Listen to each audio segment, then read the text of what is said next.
Coming up next on The Voice of Alabama Politics, Mike Durant ducks questions on incest. Also, Roy Moore and Lee Corfman go to trial. And to round out crazy, Jim Ziegler is running for Secretary of State. Now tell me what you had in mind, Georgie boy. Oh, the old Moloko Plus first, would you not say? Eh? He's coming to sharpen us up. Now that's the lunatics running the asylum. All this and much, much more coming up next on The V.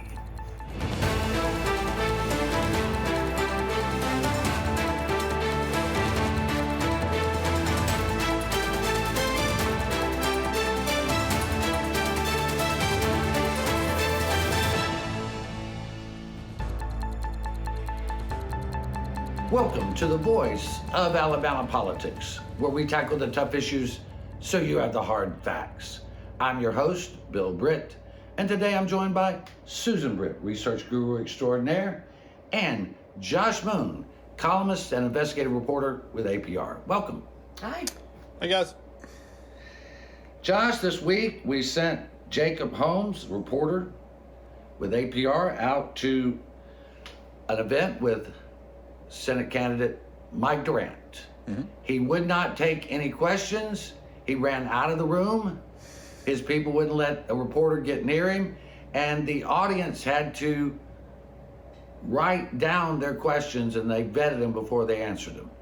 This guy is trying to cover up the incest with his father and his sister between them, and his denial and lying about it.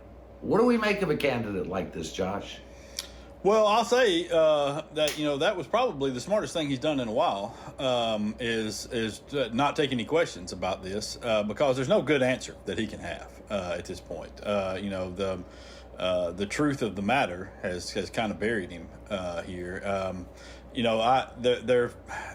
talked to his sister several times over the last few weeks, and she is she's a very genuine and a very, very hurt person over what took place back at that time, back when her family essentially turned their backs on her. And I know Mike Durant's story is that his sister did some things that caused them to turn their backs on her, which I would like to understand exactly what that was. The high bar there of apparently incest is not enough for them to turn their backs on their father, but they did on the sister. And so I don't know the family dynamic. I just know what she said. I know what she said in 1994 and the stories that we pulled up, and I know what she says now. And she has been consistent. She has been very straightforward with things. And there's nothing that he can really say to justify what the family did to her at that point.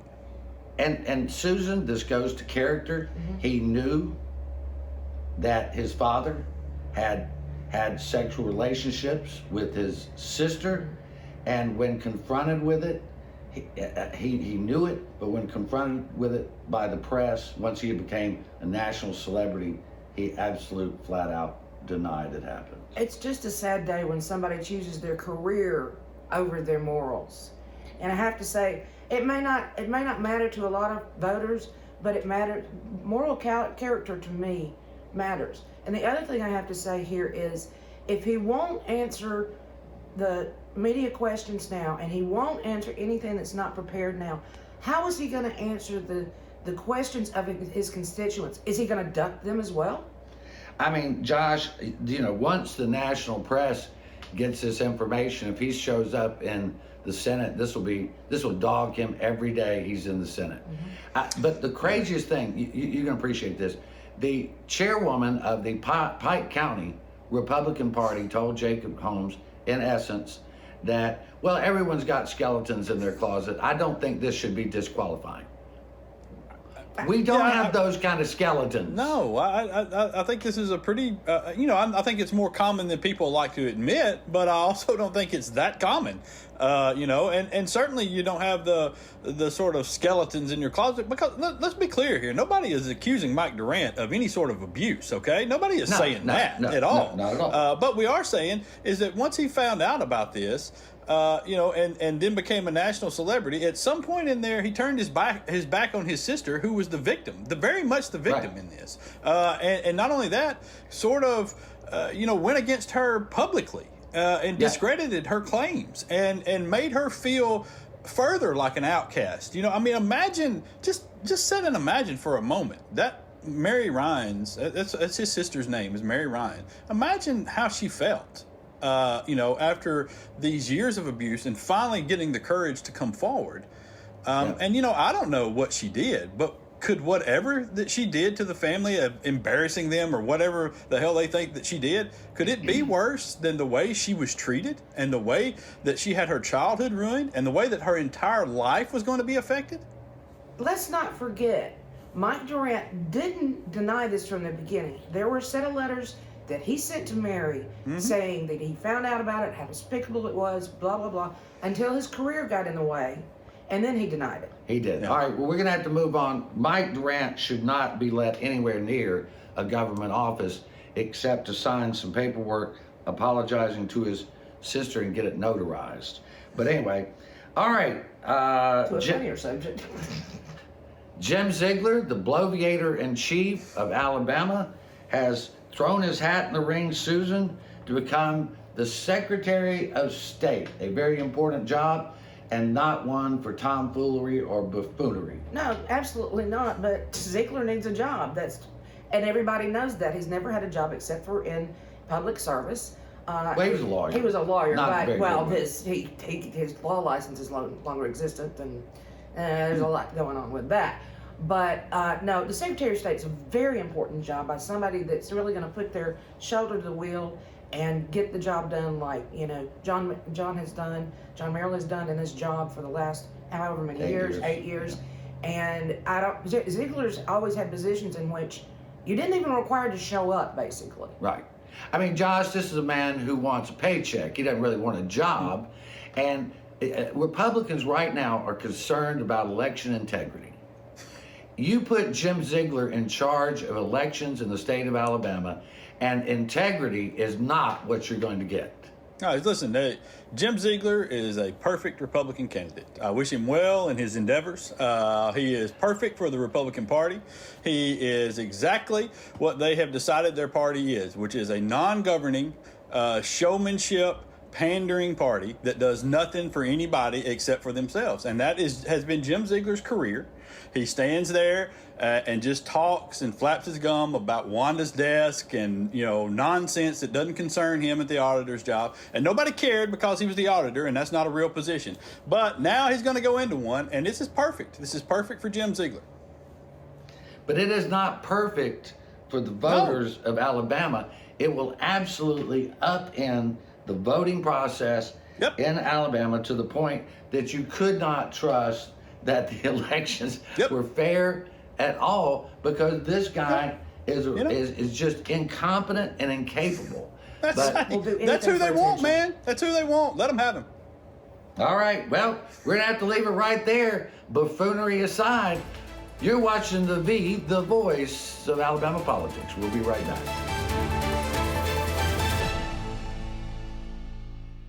Right now, Alabama legislators have the opportunity to pass one of the largest economic development bills in history.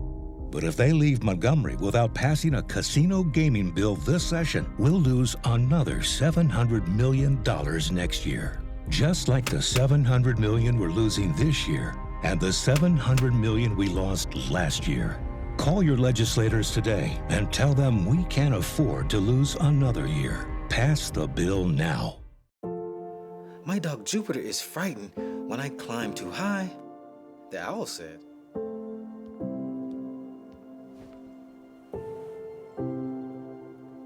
Check for monsters, Daddy. I did, honey. There are no monsters. You're perfectly safe.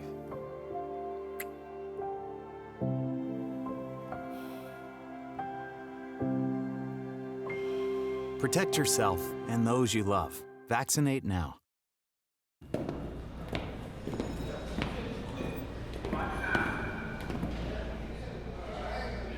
So you got caught speeding. But this time you got more than a ticket.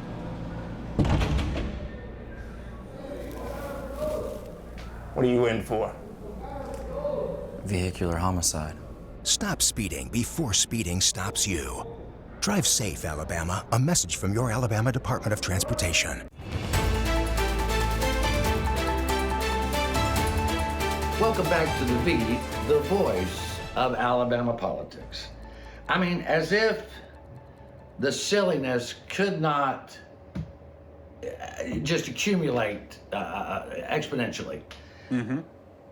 Former Chief Justice Roy Moore, Senate candidate in 2017, and Lee Corfman, a woman who accused him at 14, when she was 14, he was 32, of making unwanted or sexual advances towards her. They went to trial this week, Josh, and you could not write this as a graphic novel and it be any more silly or serious. I mean, it's just something that is just an embarrassment. It is, you know, and I will say this. I think that there were a lot of questions about Lee Corfman's sincerity, especially among Republicans and people that supported Roy Moore. And I think that this has, you know, I've heard from a few people who've listened, who read about the trial and her testimony, and I think that there are a lot of people now that are kind of, you know, coming around to the fact that, you know, this was not some hoax. This was not some dredging up of false statements from the Washington Post or the liberal media. You know, this lady was sincere. She was genuine. This happened to her. And, you know, she's angry with Roy Moore. And, yeah, Roy Moore and, you know, Julian McPhillips, and, you know, they've turned it into a circus, of course. But, you know, and that's to be expected when you're actually up there saying out loud in court that we all know 14-year-olds who make themselves look older. I mean, that's your defense. You know what I'm saying? But I think that this has helped Lee Corfman's story. And I think that this should absolutely turn some people on to the fact that these sort of scandals, they're not fabricated, you know? Yeah. Susan, I mean, they tried to paint her as a 14-year-old wild child. Mm-hmm. Even bring up the fact where your mother lets you read Harlequin romance novels. Yeah. Because that turns every girl into a raving sex addict. Absolutely. You know, all 14-year-olds read Harlequin romances. I mean, that's just a given. But what a cheap shot. I mean, that was really cheap. And you know, if she did read those, how could that poor 32-year-old man protect himself against this raging 14-year-old, you know? Absolutely. I'm sure she wouldn't have attacked him, right? I don't even want that image in my head. But they are trying to make her out as the slutty teenager and discredit her and make Roy Moore as some kind of paragon of righteous virtue. Again, I'm not going to judge what happened, but is this a winning strategy, Susan? I don't think so. I just don't. I mean, juries can see through this kind of thing. At least in my opinion, you know, still, you have a better defense. Have a strategy before you go in there and just start trying to paint the witness as some kind of. Yeah, I mean, you're painting the victim. Yeah. Mm-hmm. As a victim, as the person who wronged him, not the other way around. But anyway, and it doesn't matter. That's the thing about it is, though, is it doesn't matter if she was advancing towards him. She was 14. Yeah, and we'll see what the jury says. I thought it was interesting. They in jury selection it's mainly a black jury. There's one white person on the jury. I don't think that matters, but I just thought that was interesting that you drew that kind of jury. Hopefully that means we'll have fairness. But anyway, I want to move on. Josh, you covered this a lot. Federal courts this past week blocked Alabama's congressional districts map, and the court said they had 2 weeks to redraw them, or they would draw them for them. What's your take on this? Yeah, well, I mean, I don't think this was a surprise to anybody, really. I mean, when those new maps came out and they held on to the single majority-minority district, which is Terry Sewell's in the 7th, which snakes its way from Mobile to North Birmingham so it can grab up every majority black district along the way. You know, that's what, you know, everybody said there's no way it's not representative of the current population, which is what 27 or 28% black now, which gives you 14% of your congressional folks, as a minority, and so and it's growing, and the minority population is growing. So in 10 years, when these maps will be obsolete and they'll have to redraw them, it'll be even worse. So yeah, this was not a surprise, I don't think. I mean, Susan, the deal here is that these are basically the same kind of districts, majority white districts that we've had since 1992, and one majority minority district. And what they're fighting for is another district that where Democrats or not really Democrats, but the minority has a opportunity to elect somebody. We've been waiting for the last several redistrictings for this to blow up, and now it's finally blown up. And we're going to end up, they're going to force us to get another minority-majority district, and I think that's only fair. I think it makes it more competitive. I mean, it's not a lot. It makes it fair. I think districts should always be competitive, not just drawn in. I agree 100%. And listen, the only way we're ever going to do this fairly is if we create a commission that comes in and draws these things. You can see it in California. You can see it in other states where they have done away with this partisan sort of drawing of districts. It works that way for Democrats, democratically held states, and for Republican held states. Nobody's happy, but it's a fair district. And that's all anybody really wants out of this. Right. Well, I thought it was interesting. Mo Brooks, who has an opinion on everything except, he loves Donald Trump this week, but he bashes him the next week. So you don't know what his opinion is on the former president. But he came out and said that liberal, racist judges have overturned the congressional redistricting maps. Liberal, racist judges, Josh. Have you looked at who these liberal, racist judges are? No, listen. I know a couple of them, but this is the most ridiculous thing. This is perfect Mo Brooks. I mean, they don't understand what racism is. Let me tell you who these racist judges are. Two of them are picks from Donald J. Trump presidency. One of them is from Obama. So what Mo Brooks is saying is that Donald J. Trump selected racist, liberal judges to serve in Alabama. So the majority of that court are liberal, racist, according to Mo Brooks, appointed by Donald Trump. But we're going to have to leave it right there. You're watching the voice of Alabama politics. We'll be right back.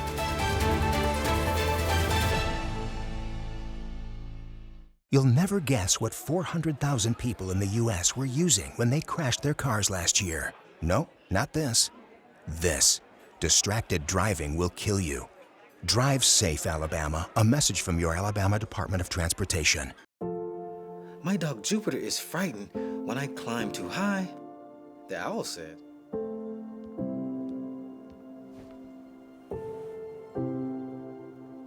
Check for monsters, Daddy. I did, honey. There are no monsters. You're perfectly safe.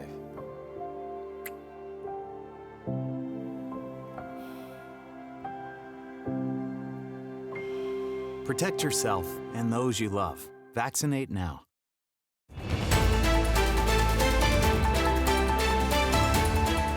Welcome back to the voice of Alabama politics. Well, Susan, the legislature passed the ARPA budget, the COVID spending aid package of some $772 million went to the desk of Kay Ivey this week. There's a lot of stuff in there. The thing is, it looks like it's going to help a lot of people, and what we'll have to watch for is see who might go to jail as a result of all that help. Yeah, you got $277 million, which is about 36% going to expand broadband, $225 million toward water and sewer improvements, which need to be done, $146.7 million toward health care. It's going to be split between the hospitals and the nursing homes. And then it will include $79.5 million for the state's unemployment compensation trust fund and $11 million to reimburse counties for the cost of housing prisoners. Now, the interesting thing in there, I find that there's only one of those that addresses COVID. But well, the health care does. Yeah. Well, it's not real. About. So, Well, and Josh, you know, they were very excited to pass this one-time spending bill. This is one-time money of $772 million. Not a single Republican in Alabama and the congressional delegation voted for it, but they are happily spending it. Yeah, they are. I would like to quickly point out that that we're also tickled about this $772 million. The gambling package that they're trying to pass would also bring in roughly about the same amount of money annually, year over year over year. Annually. But that's beside the point. But yeah, there are. Terry Sewell held a press conference on Wednesday in which she announced $360 million going to build a new rural hospital in West Jefferson County and in Tuscaloosa. That's the sort of things that Democrats have done here. They're trying to help fix the rural health care problem, trying to fix the broadband problem, the infrastructure issues that this state is plagued with. And I wrote a column this week and asked people where exactly have Republicans been on these things, and I think you highlighted it right there. Is they've just been the opposition party. Yeah, and that's been where it is. I mean, when the pandemic first broke out, the Republicans did. With the Trump administration, passed some relief money, a lot of relief money, but it ended. And the Democrats had to pick up the ball and actually push through these other things. And as a result, the economy is going to end up this year at a record high since 1984 or somewhere in the 80s. We haven't seen the economy buzzing along like this, Josh, since then. No. Yeah, you're right, 100%. And not only that, job growth is now 2 years ahead of where it was predicted to be in January of this year. So, yeah, you're right, it is buzzing along. And yes, this is what I would encourage people to do. Go back and look at the aid that was passed during the Trump administration, and go back and look at the aid that was passed during the Biden administration. Just compare those two bills and look at what those bills help, who they help, who they're pointed towards. That's all I'm asking people to do. Now, I'm trying to, just look at the goose and the gander and see what happens. No, you're 100% right. They did pass some things. They did pass some stuff that was very needed help. I'm not pushing it aside in any way, shape, or form. I'm just pointing out the subtle differences in the focus of the aid that goes from Democrats versus Republicans. I mean, Susan, you studied accounting. You know a little bit about it. This is a lot of money. But Josh brought up a point that I think is worth exploring a little bit. If they would just pass a lottery and gaming legislation that would allow the people that do Class 3 gaming now to operate casinos, this would be chump change. This would be chump change. They already exist, folks. All we got to do is make a deal so that Alabama gets a chunk of it, and we can have this chunk every stinking year if you'll just settle down and understand it already exists. Alabama's just not getting any money off this of it. chunk and 19,000 jobs. Yeah, and Josh, they act like, and it is false, these BS websites who go on about how, well, they've been operating illegally. The people who operate Class 3 gaming in the state have not been operating illegally. No. They've been operating Class 3 gaming legally. Yes, they're the most legal, as a matter of fact, because they have constitutional amendments approving them to operate. Yeah. It's just amazing. I'm not one that's going to go out and gamble. I don't encourage people to gamble, but I want the revenue to be taxed and regulated here in Alabama. I don't want to go into Mississippi or Georgia or Florida. That's just here where we can use just it for, ridiculous. Things like gambling addiction or improving schools and things like that. Yeah. And the thing that just kills me, and it's the whole thing, is this is now a culture war thing and blah, blah, blah, blah, blah. Republicans have always been in favor of taking gaming money. Yeah, taking it by the bundles right now. Donald Trump's biggest donor, I'm pretty sure, was Sheldon Edelson, the Las Vegas mogul. I mean, the king of Vegas. I know. You know. And listen, really, let's be honest. The only people pushing against this are people that are taking money from outside gaming interests right now. We got a whole group of people running a website that are founded basically by people that are funding them from out of state. And so that's what we're talking about here is doing this for the state of Alabama, for the good of Alabama. Look at Georgia. How many kids are on scholarship from the state of Georgia right now? That same thing could happen here in this state, but we don't have it. Yep. I know, it's crazy. Susan, there is a bill that's probably going nowhere in the Alabama House that wants to stop the correctional institution, prisons, from shackling pregnant women during delivery and during transportation. Yes. What? I mean, she's in labor. Is she going to sprint down the road? And if she's actually in delivery, you think she's going to get up off the table and go somewhere? This is barbaric that we even do this. One of the last states to do this, of course. But Jesus, and there's debate on this? Yeah. We've got to debate whether transporting a pregnant woman to prenatal care or while she's being delivering a child, she should be in shackles or not, Josh. Come on. Yeah. You can still handcuff her. The only thing they're asking is that you handcuff her so she doesn't trip and fall and injure the child or herself. Like this lady in Georgia did who lost her baby because this happened to her. Just come on, man. No common sense whatsoever in a state that is decidedly If men gave birth, I guarantee you, in a state, it'd be a different question. In other words, I will never get another word in edgewise. All right, you've been watching the voice of Alabama politics. You watch us because we watch them.